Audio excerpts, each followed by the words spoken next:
तो चलिए आज बात करते हैं नेटफ्लिक्स की उस दक्षिण कोरियाई सीरीज की जिसने मतलब पूरी दुनिया में तहलका मचा दिया था। Squid game. हाँ, स्क्विड गेम। बिल्कुल। आज हम इसके विकिपीडिया पेज से मिली जानकारी के आधार पर बात करेंगे, समझने की कोशिश करेंगे कि भाई ये शो है क्या, कहानी क्या है इसकी, और ये इतनी ज्यादा चल कैसे गई। बिल्कुल, ये एक डिस्टोपियन सर्वाइवल थ्रिलर है। डिस्टोपियन मतलब एक ऐसी काल्पनिक दुनिया जो देखने में शायद ठीक लगे पर अंदर से बहुत ही अन्यायपूर्ण हो। और स्क्विड गेम की दुनिया तो बहुत ही क्रूर है। हाँ, बहुत ज्यादा। कहानी जैसा कि पता है 456 लोगों के बारे में है, सबके सब पूरी तरह कर्ज में डूबे हुए हैं जी। और उन्हें एक मौका मिलता है एक सीक्रेट कंपटीशन में हिस्सा लेने का। करना क्या है? बच्चों के खेल खेलने हैं। हाँ, बच्चों वाले खेल। और इनाम 45.6 बिलियन वॉन, मतलब करीब 40 मिलियन अमेरिकी डॉलर। सुनने में तो बड़ा आसान लगता है, पैसे ही पैसे। लेकिन यही तो सारा ट्विस्ट है। ये खेल जानलेवा है। जानलेवा? हाँ, अगर आप हारे तो आप सिर्फ खेल से बाहर नहीं होते, आपकी जान चली जाती है। बाप रे। और सीरीज का नाम भी कोरिया के एक पुराने बच्चों के खेल ओजिंगो मतलब स्क्विड पर है। अच्छा। जो आखिर में खेला जाता है।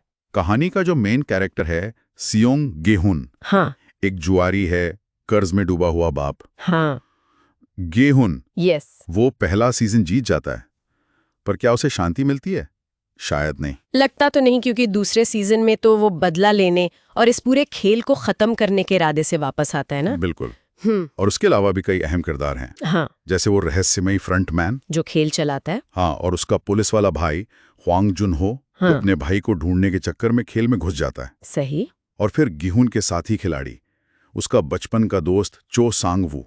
हाँ। वो पढ़ा लिखा तो है पर गलत जगह पैसा लगाकर फंस गया। और वो उत्तर कोरिया से आई लड़की कांग सेब्योक।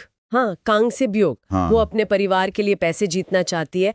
मतलब हर किरदार की अपनी एक कहानी है, अपना एक दर्द है। ये बात सही है। और ये जानना तो और भी दिलचस्प है कि इसके जो क्रिएटर हैं हवांग डोंग-ह्यूक, उन्होंने ये कहानी 2009 में लिखी थी। हाँ, 2009 में। और तब वो खुद पैसों की तंगी से जूझ रहे थे। अच्छा। शायद इसीलिए शो में वो जो बेबसी है किरदारों की, वो इतनी असली लगती है। बिल्कुल। उन्होंने इसे दक्षिण कोरिया में जो वर्ग भेद बढ़ रहा था और पूंजीवाद का जो असर था, उस पर एक तरह का कमेंट्री, एक रूपक की तरह लिखा था। पर तब किसी ने इसे बनाया नहीं। उस समय प्रोडक्शन कंपनियों को ये आइडिया बहुत अजीब लगा, बहुत ज्यादा अवास्तविक। किसी ने हाँ नहीं कहा। 10 साल तक। 10 साल तक ये स्क्रिप्ट बस पड़ी रही। हाँ, करीब 10 साल। फिर आया नेटफ्लिक्स। 2019 की बात है। अच्छा। नेटफ्लिक्स उस समय अपनी विदेशी प्रोग्रामिंग बढ़ा रहा था और उन्हें ये स्क्रिप्ट दिलचस्प लगी। और वांग को लगा कि अब दुनिया बदल गई है। हाँ, उनका मानना था कि पिछले 10 सालों में दुनिया इतनी बदल गई थी, खासकर कोविड महामारी के बाद जो आर्थिक असमानता और बढ़ी। हाँ, वो तो है। तो उन्हें लगा कि अब लोग इस कहानी से ज्यादा जुड़ पाएंगे, इसे ज्यादा प्रासंगिक समझेंगे, और वो सही निकले। और उन्होंने जानबूझकर बच्चों के खेल चुने थे ना? इसका क्या कारण था? हाँ, क्योंकि बच्चों के खेलों के नियम बहुत आसान होते हैं, कोई भी समझ सकता है। सही। लेकिन विडंबना देखिए, बचपन के खेल जहाँ हार जीत का मतलब सिर्फ खेल होता है, यहाँ वो जिंदगी और मौत का सवाल बन जाते हैं। ये समाज में जो गला काट कंपटीशन है, उसका एक तरह से क्रूर मजाक है। बिल्कुल। शो का जो विजुअल स्टाइल है वो भी कमाल का है। मतलब इतने भयानक खेल हो रहे हैं, लेकिन सेट एकदम रंगीन है, बच्चों के प्लेग्राउंड जैसे। हाँ, वो जानबूझकर किया गया कॉन्ट्रास्ट है। वो रंगीन सेट और वो अजीब सी घुमावदार सीढ़ियां जो कहीं नहीं जाती, वो एक भ्रम पैदा करती हैं। कहाँ से प्रेरित था ये डिजाइन? वो MC एशर की कला से। वो आर्टिस्ट जो ऐसी पेंटिंग बनाते थे जिसमें सीढ़ियां और रास्ते समझ ही नहीं आते कहाँ जा रहे हैं। अच्छा, वो वाली पेंटिंग्स। हाँ हाँ। और वो गलियारे चींटी की कॉलोनियों जैसे लगते हैं, शायद ये दिखाने के लिए कि खिलाड़ी कितने छोटे और बेबस हैं। और खिलाड़ियों के वो हरे ट्रैक सूट, वो 1970 के दशक में कोरिया में स्कूल के बच्चे पहनते थे ट्रेनिंग के लिए। ट्रेनिंग बुक कहते थे उसे। अच्छा, और म्यूजिक, जिन्होंने पैरासाइट का म्यूजिक दिया था, जुंग जेल। हाँ, उन्होंने ही दिया है। और उन्होंने क्लासिकल म्यूजिक का भी इस्तेमाल किया है। हेडन और स्ट्रॉस की धुनें बजती हैं जब खिलाड़ियों को जगाया जाता है या खेल शुरू होता है। और वो पहले एपिसोड का red light green light scene, उसके पीछे fly me to the moon गाना बज रहा था। हाँ, वो सीन तो मतलब रोंगटे खड़े कर देता है। इतनी क्रूरता और उसके साथ वो रोमांटिक गाना, वो कॉन्ट्रास्ट भयानक है। वाकई सीरीज सितंबर 2021 में आई और आते ही छा गई। नेटफ्लिक्स पर दुनिया भर में सबसे ज्यादा देखी जाने वाली सीरीज बन गई। हाँ, आंकड़े तो चौंकाने वाले थे।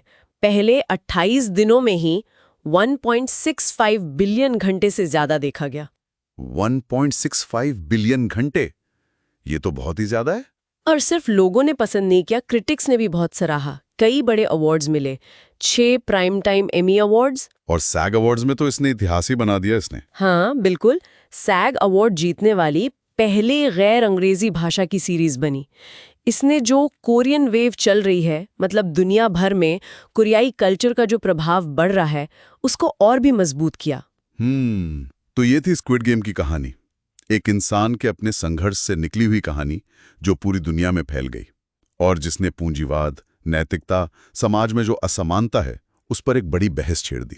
हाँ, और ये सोचने पे मजबूर करती है कि कैसे बचपन के वो मासूम से खेल जब उन पे जिंदगी दांव पर लग जाए तो वो इंसान के अंदर की क्या-क्या बातें बाहर ला सकते हैं, समाज की कौन सी कड़वी सच्चाइयां दिखा सकते हैं। और ये सवाल भी कि क्या मनोरंजन के लिए हम किसी भी हद तक जा सकते हैं? क्या हम दूसरों की तकलीफ के प्रति असंवेदनशील होते जा रहे हैं? बिल्कुल, ये सवाल शो खत्म होने के बाद भी दिमाग में रह जाते हैं।